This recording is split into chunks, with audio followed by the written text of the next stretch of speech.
nombre es Nicolás López Silva y junto a mi grupo conformado por Karen Cabrera, Luisa Valentina Olaya y Caterina Aragón, hablaremos sobre los límites convergentes. Bueno, los límites convergentes, o también llamados límites destructivos, es el borde de choque entre dos placas tectónicas, ya sea continental u oceánica. Un límite convergente se forma con el choque de dos placas tectónicas, la cual puede ser entre una corteza continental y una oceánica, entre dos cortezas continentales o entre dos cortezas oceánicas. En este proceso, la corteza oceánica siempre es destruida. Cuando en el borde convergente una de las placas oceánicas se hunde bajo de la placa continental, consumiéndose, se genera un proceso llamado subducción. Al chocar esas dos placas, la placa superior conlleva la formación de cordilleras. A su vez, se asocia con zonas de actividad volcánica y sísmicas. Cuando la placa inferior se derrite, a menudo salen borbones a través de erupciones volcánicas como las que formaron algunas de las montañas de los Andes en Sudamérica. Ahora hablaremos sobre los tipos de límites convergentes. Estas se dividen en tres dependiendo del tipo de corteza implicada. En primer lugar, hablaremos sobre la convergencia oceánica continental. En este caso, se implica una placa con corteza oceánica que colisiona con una placa con corteza continental, la cual tiende a ser mucho más ligera. Por ende, flota sobre la oceánica que se hunde en el manto. Esta, al alcanzar una profundidad de unos 100 kilómetros, desencadena una fusión parcial, la cual origina un flujo ascendente de magma, la que originan los volcanes que se encuentran en la parte terrestre. Seguimos con los tipos de convergencia oceánica-oceánica. En este caso, dos placas con corteza oceánica colisionan. Una subduce debajo de la otra, iniciándose una fusión, y lo que genera actividad volcánica, como la convergencia oceánica continental. Los volcanes crecen desde el fondo del océano, originando cadenas de edificios volcánicos que emergen como islas, conocidas como el arco de las islas volcánicas. Ahora hablaremos sobre la convergencia continental-continental. En este caso, se da cuando dos placas continentales chocan. La litosfera continental tiende a ser de baja densidad y muy gruesa. Por ende, esta no puede deslizarse bajo la otra placa. Cuando dos placas continentales chocan, estas simplemente se aplastan, lo que genera los terremotos y las rocas metamórficas. Tipos de límites de placas. Como primero tenemos límite convergente o destructivo. Este tipo de límites de placas se da cuando la corteza oceánica y la corteza continental se desplazan la una hacia la otra. Un ejemplo de este puede ser el límite de placa destructivo que hay entre la Nazca y la Sudamericana. En este caso, la Nazca se ve obligada a estar por debajo de la Sudamericana.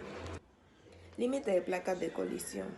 Estas, ninguna de las dos se ven forjadas a estar debajo de la otra porque ambas son cortezas continentales con baja densidad. En cambio, ambas deben estar a un mismo nivel, estando arriba. Un ejemplo de esta es el Himalaya, el cual se formó tras un límite de placa de colisión. Límites divergentes o constructivos. Esto se da cuando el magma se eleva llenando la apertura creada y al llegar a la superficie hace que se cree una nueva corteza. A menudo con este proceso es que se forman los volcanes. Un ejemplo de este puede ser la dorsal mesopotámica, la cual se formó gracias al desplazamiento de una placa divergente. Por último tenemos los límites transformantes. Los terremotos se forman cuando dos placas se deslizan la una contra la otra formando un movimiento repentino. Un ejemplo de este puede ser la falla de San Andrés, que está ubicada en California, Estados Unidos. Este vendría siendo un límite transformante. Características geológicas del límite convergente. Para familiarizarte con las diversas características geológicas que ocurren a lo largo del límite de las placas convergentes, se pueden mencionar el ejemplo de la subducción de la placa Nazca bajo la Suramericana. En la fosa a lo largo de la costa de Ecuador, cuando la placa inferior Nazca se desliza bajo la placa superior sudamericana, los sedimentos de arcilla y plancton se habían asentado en la superficie de la placa descendente, así como la arena que caía en la zanja, se raspan e incorporan en una masa de forma cuya conocida como prisma de acreción. Un prisma de acreción se forma básicamente de la misma manera que una pila de nieve o arena frente a un arado, y como la nieve y el sedimento tienden a aplastarse y contorsionalizarse. Una cadena de volcanes conocida como arco volcánico se desarrolla detrás del prisma de acreción. El magma se alimenta de esos volcanes, se forma justo sobre la superficie de la placa descendente de la placa Nazca, alcanza una profundidad de 150 kilómetros debajo de la superficie de la Tierra. Si el arco volcánico se forma donde una placa oceánica se subduce debajo de la litosfera continental, la cadena de volcanes resultamente crece en el continente y forma un arco volcánico continental. En algunos casos, las placas se juntan sobre un arco continental, causando que se forme un cinturón de fallas detrás del arco. Sin embargo, si el arco volcánico crece donde la placa oceánica se subduce debajo de otra placa oceánica, los volcanes resultan de forma de cadena de islas conocidas como arco de isla volcánica. La subducción de la placa Nazca por debajo de la placa sudamericana, deformada por la falla formada a partir de Armito en el 2010 en Santiago. Ya sea al pie de los Andes, los puntos rojos muestran mejor ubicados de terremotos mayor que 4.0 entre el periodo del 2000 y 2005. El movimiento de la placa de la Nazca sudamericana fue causante del terremoto de 7.8 registrado el 16 de abril del 2016, con el epicentro en Manabí y Esmeraldas. La esquina noroeste de Sudamérica es el escenario tectónico completo que se caracteriza por la convergencia de las placas Nazca y Caribe, con la placa sudamericana a una tasca de 5.3 centímetros y 1.16 centímetros, respectivamente. Esa convergencia generando de esfuerzos compresivos en la principal responsable del levantamiento y acortamiento de la cadena montañosa de los Andes del Norte. La placa Nazca, localizado en la cuenca oriental de Panamá, está conformada por material litosférico que proviene de la fragmentación de la placa del Farallón y la posterior creación de una corteza oceánica que ascendió a través del centro de la expansión extinta. Estos eventos tectónicos configuraron una placa de la Nazca heterogénea a lo largo del límite de la convergencia, donde encontramos, además de restos de límites de placas, rasgos batimeréticos y el istmo de Panamá.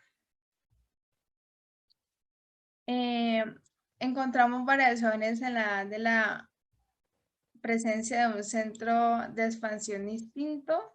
La presencia de esas características morfológicas conllevan a cambios laterales en el geograma de la subducción y hace de este un proceso complejo con diversos factores a estudiar. Bien, se han realizado múltiples estudios que se define un límite de placas convergentes, aún no hay consenso sobre los aspectos fundamentales de la subducción. Los diversos modelos que pueden ser divididos en tres grupos de modelos iniciales que sugieren una placa Nazca continua a lo largo de la zona de subducción del Pacífico colombiano, mientras que los modelos de relaciones proponen la presencia de un TER. 2. Como un límite se separa la subducción de las placas de Nazca y Caribe a lo largo de la fosa del Colombo del Colombo. Esto representa una segmentación de la placa. Esto representa un límite de dos modos de esta subducción. Al norte de la subducción plana, mientras el sur tiene una subducción normal, consigue dos introducciones aún no tienen en concuerdo debajo de la costa del Pacífico colombiano. Hay una única placa en el subdicimiento y la cual sería una geometría. Las principales limitaciones a partir de la geometría de la subducción está en la zona, obedecen a la baja tasa de sismicidad, a la baja relación del señal de ruido. En los sismógrafos han limitado cubriendo de las estaciones sismológicas que se tiene hoy en día gracias a la densificación de la red de estaciones sismológicas. Llevando a cabo una red de sismológica nacional de Colombia, se tiene notable la mejor en el umbral de detención y mayor presión en los hipótesis de localizamiento, lo cual permite tener una mayor resolución especial a la actividad sísmica registrada en este territorio.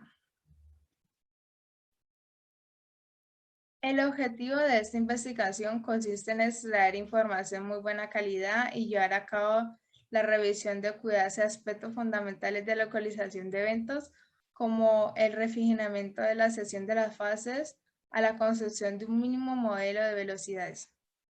La relación de estos eventos usando métodos absolutos y relativos. Esto nos permitirá hacer inferencias geométricas de la litosfera oceánica y subducida debajo de la cuenca del Chocó, que junto con el análisis de mecanismos focales nos permiten proponer un modelo geométrico y cinemático más detallado.